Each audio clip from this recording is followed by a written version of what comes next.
సుకుమారుడా నీ చరితము నేనెంత వివరింతును, నీ మహిమను ప్రకటించగా నేనెంతో ధన్యుడను.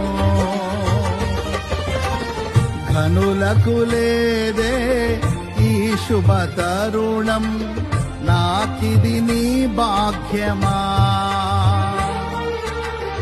ఘనులకు లేదే ఈ శుభ తరుణం, నాకిది నీ భాగ్యమా. జీవితమంత